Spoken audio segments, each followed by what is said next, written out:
Bolalikning so'nggi kuni. Shodmonqul salom. U yerga faqat ayollar boradi. Senga nima bor, yer yutkur, dedi onam uyning pastak eshigidan ayvonga chiqarkan, o'dag'aylab. Men esa hali kiyib ulgurmagan bir poy etikchamni qo'limga olib, momamning ortiga qochib o'tdim. Bu gal ham momam jonimga oro kirdi. Bu bir non-rezada, bolam, qo'y, o'zi borib o'zi keladi. It qo'rigan joyga o'ch degani shu-da.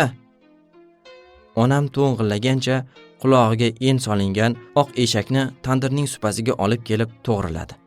Momom eshakka qiynalmay mindi. Men esa onam qo'ltig'imdan olib, momomning ortiga o'tkazarkan, yolg'ondakam g'udranib qo'ydi. Eshakka minishni bilmaydi-ku bu tilamishingiz. Onamga qarab tirjaydim. Eshak ilki silkindi. Men momomning kurtasidan mahkam ushlab oldim. Biz Oysuluvlarnikiga bibi seshanbaga jo'nadik. Ularning uyiga tutzor yoqalab boriladi. Bir tomon tutzor, bir tomon paxtazor. O'rtadagi yolg'izoyoq yo'ldan yuvosh eshak bir zayilda odimlaydi. Yerga egilgan tut novdalari yurishga xalal beradi. Momom menga borganimizdan so'ng esligina bo'lib yurishimni ta'kidlab ketayotir. Momomning har gapiga deb qo'yaman u, xayolim esa borgach bo'ladigan o'yin, urushda. Biz doim birga bo'lsak, urush o'ynaymiz. O'yinni ikkiga bo'linib olib o'ynaymiz. Bir tomon sovetlar, bir tomon afg'onlar bo'ladi. Kim sovet bo'lsa xursand bo'ladi, chunki Oysuluvning akasi ham sovetda. U hozir armiyada, oti Isroil aka. Oysuluv doim akasi haqida hikoya qilganda, Sheralining ham, mening ham unga havasimiz kelib ketadi. Isroil aka dekabrning oxirlarida armiyadan kelar ekan. Shunda Ergash aka katta ho'kiz so'yib to'y qilarmish. Isroil akaning u yoqda tankasi, Alik degan o'ris oshnasi bor emish. Kuzning iliq kuni, ko'kda mezon uchadi. Keng paxtazor adog'idagi devori loysuvoq uy Ergash akaniki. Uyning yonidan ko'kka tutun o'rlayapti. O'choq bo'lsa kerak. Momom eshakning boshini tutariqqa burdi. Jonivor asta oralay boshladi. Menimcha u ham momomning tilini tushungandek tuyuladi. Agar men haydaganimda ariqdan sakrab yuborgan bo'lardi.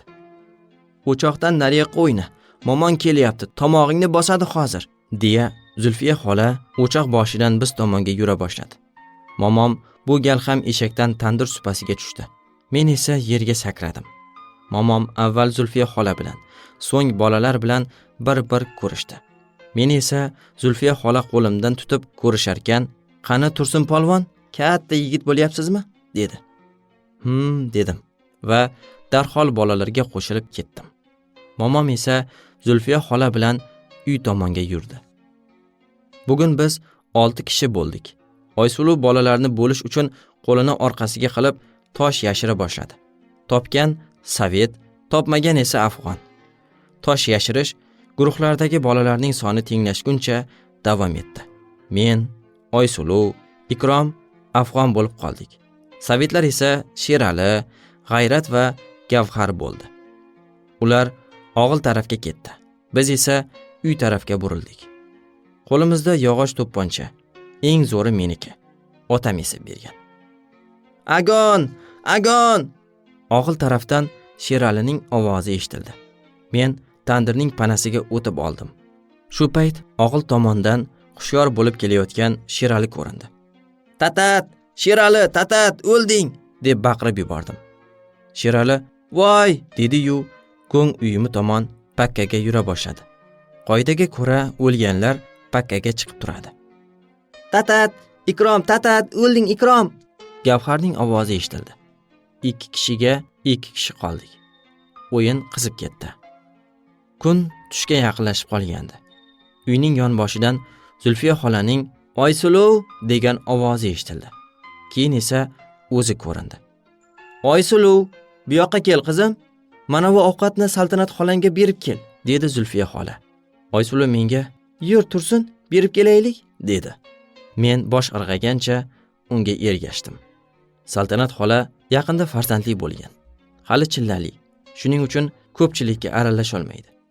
Oysuluv ikkalamiz ro'molga tugilgan non va uznakdagi ovqatni olib yo'lga tushdik. Oysuluvlarnikiga qaytganimizda uyning oldida hech kim ko'rinmasdi. Hamma ovqatlanishga kirib ketibdi, deb o'yladim.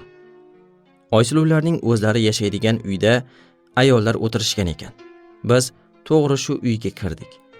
Ular ovqatlanib bo'lishgan ekan. 6-7 ayol aylana bo'lib o'tirishimdi. O'rtada katta un suprasi yozig'liq. To'rdan esa momom joy olgan. "Keldinglarmi?" dedi Zulfiya xola. "O'tiringlar shu yerga. Ovqat olib kelaman." Zulfiya xola shunday deb o'rnidan qo'zg'aldi. "Ul bachchaga nima bor bu yerda? Nari yoqda ber ovqatini", dedi momomning yonida o'tirgan ayol. Bu Sheralining onasi Xadicha xola edi. Bu gapga Zulfiya xola e'tiroz bildirdi. "Ul bachchaligi bormi hali buning? O'tira bersin shu yerda." Ayollar bu gapga kulishdi. "O'tir, Tursunjon, o'tir", dedi momom. Burchakka o'tirdik. Oygul ikkita kosada ovqat olib kirdi. Oygul Oysuluvning opasi. U dalaga ketmoqchi shekilli egnida o'g'il bolalar kiyadigan yo'l yengil ko'ylak. Ovqat yerkanmiz ayollarning harakatiga qiziqib qarab o'tirardik. To'rda momom qo'liga paxta tutamlarini olib supraning o'rtarog'ida turgan kattaligi piyoladay keladigan oq toshning ustiga qo'yayapti. Bu tosh momomning chilton toshi. Toshning ikki tomoni biroz qoraygan. Momom paxtani eshib qo'yarkan, menga avval ham aytib bergan yetim qiz matalini aytayapti. Momom gapdan to'xtaganda ayollar gap qo'shib qo'yadi. Tavba. Xudoyimning g'aznasi kengda. Ayollarning qo'lida chigiti olinmagan paxta. Ular paxta chigitlab o'tirishibdi. Bu orada chala-chulpa ovqatlanib ayvonga chiqdik. Ergash aka oftobada qo'lini yuvayotgan ekan. U menga qarab, "Ha, Tursuntoy, qachon ot bo'lasan?" dedi. Men esa, "Men toy emasman", dedim. Bolalar o'yinni boshlab yuborishgan ekan, bizni ko'rib, "Qaytadan bo'lishaylik", deyishdi chuvillashib. Biz yana afg'on bo'lib qoldik. Odatdagidek uy tomonga yo'l oldik. Oysuluv tandirning panasiga berkindi. Men esa ayvonga kirib bordim-da, o'rtadagi uyning eshigini ochdim. Bu Oysuluvlarning mehmonxonasi ekan. Xonaning to'rida yuzida katta oynasi bor 2 eshikli shkaf. Uning yonida esa 2 qator qilib taxlangan ko'rpalar bo'lib, ko'rpa bilan shkaf o'rtasidagi burchakda ozgina joy ochiq ekan. Men shu burchakka bordim-da, sekin orqam bilan kirib o'tirib oldim. Burchak qorong'i ekan. Meni topolmay izlab kelsa, bu yerda ko'rinmaydi, deb o'yladim. To'pponcham qo'limda. Shu payt tashqaridan yaqinlashib kelayotgan mototsiklning ovozi eshitildi. Ovoz uyga yaqinlashib o'chdi va notanish erkakning "Ergash aka" degan tovushi eshitildi. Ayvondan esa Ergash akaning "Kelabering mehmon, kelabering" degan javobi eshitildi. Bir pasdan so'ng esa men o'tirgan xonaning eshigi ochilib, Ergash akaning izidan baland bo'yli, ozg'in kishi uyga kirdi. Mehmonning qo'lida 4 burchak shakldagi qora charm hamyon bor edi. Ularning izidan kirgan Oygul men o'tirgan burchakdan o'tib, ko'rpalardan ikkitasini to'shab chiqib ketdi. Ergash aka mehmon o'tirgach, yuziga fotiha tortdi va hol-ahvol so'ray boshladi. Mehmon menga orqa o'girib o'tirar, hamyoni esa mendan yarim metr narida ko'rpaning ustida turardi. Shu payt ayollar o'tirgan uydan ularning kulgisi, keyin esa Zulfiya xolaning "Ko'ryapman" degan ovozi eshitildi. Bundan tushundimki, bibi seshanba oxirlabdi. Ya'ni bibi seshanbaning oxirida uy egasi o'rtadagi suprani boshiga qo'yib olib, uyni aylanib chiqadi. Shunda uydagi boshqa ayollar undan "Nimani ko'ryapsiz?" deb so'rashadi. U esa ko'nglidagi barcha yaxshi niyatlarini aytib, uyni aylanadi. "Nimani ko'ryapsiz, Zulfiya boybicha?" Momomning ovozini tanidim. Bunga javoban Zulfiya xolaning ayvondan "To'y qilyapmiz ey momosi, Oygulimni uzatyapman" degan tovush eshitildi. Zulfiya xolaning ovozi pasaydi. U ayvondan chiqib ketdi chamasi. Mehmon bilan Ergash aka esa hamon yuzma-yuz o'tirardi. Ergash akaning biroz xavotirli ko'zlari mehmonning og'zida. Mehmon go'yo aybdor odamdek yerga qarab gap boshladi. "Ergash aka, men Obul voyankomatdanman. Termizga kecha keldim." Mehmon bir to'xtab oldi-da, Gapida yana davom etdi. Kobulda edim shu hafta. Endi aka, Xudoning aytgani bo'lar ekanda. Shunday bo'lib qoldi. Qanday bo'lib qoldi? Ergash aka qarib baqirib yubordi. Isroil tinchmish qilib nima bo'ldi? Isroil mehmon duduqlanib, ko'rpachaning ustida turgan hamyonni tezda ochdi-da, undan bir parcha qog'oz oldi. Ergash aka qog'ozni mehmonning qo'lidan yulib oldi va pichirlab o'qiy boshladi. Men esa o'tirgan joyimda nima gapligiga tushunmay o'tirardim. Nimaga bunday bo'ladi? Nimaga? Ergash aka lablari titrab birdan yig'lab yubordi va mehmonning yoqasidan ola ketdi. Kutilmagan bu harakatdan mehmon yonboshiga yiqilib tushayozdi. U Ergash akaning qo'llaridan qutulishga harakat qilib, "Ergash aka" derdi faqat. O'tirgan joyimda cho'chib tushdim. Ergash aka mehmonning yoqasidan qo'lini olib, o'zini gilamga tashladi. Uning yelkalari titrar, ovozi xirillardi. Nimaga? Isroil mard yigit edi. Vatan uchun mardlarcha halok bo'ldi. Mehmon boshi egilgan ko'yi gapirardi. Ovozining titrashidan u ham yig'layotganga o'xshardi. Ergash aka gilamdan boshini ko'tardi. Uning bitta yarimta oq oralagan mo'ylovlari ham ko'z yoshidan ho'l bo'lgandi. Shu onasini. Uning yig'i aralash ovozi biroz bosilganday tuyuldi menga. Xonaga bir zum og'ir jimlik cho'kdi.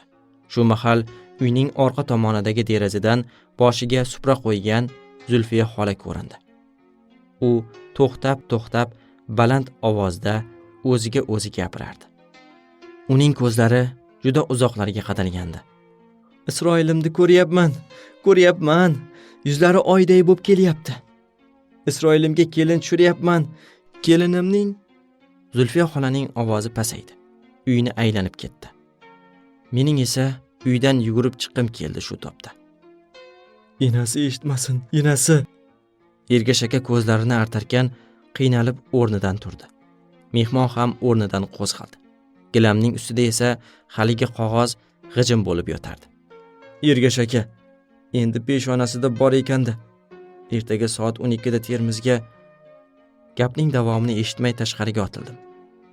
Eshikka yetganda qo'lida dasturxon va tarvuz ko'targan Oygulga urilib ketdim. Ayollar ham tashqariga chiqayotgan ekan. Momom esa Zulfiya xola jilovidan tutib turgan eshagimizga minayotibdi.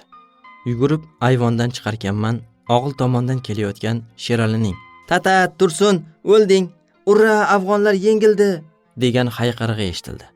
Men esa momom tomonga parishon borarkanman, birdan baqirib yig'lab yubordim. Ayvondan esa Ergash akaning baland, lekin titroq ovozi eshitildi. "To'xtat urishingni!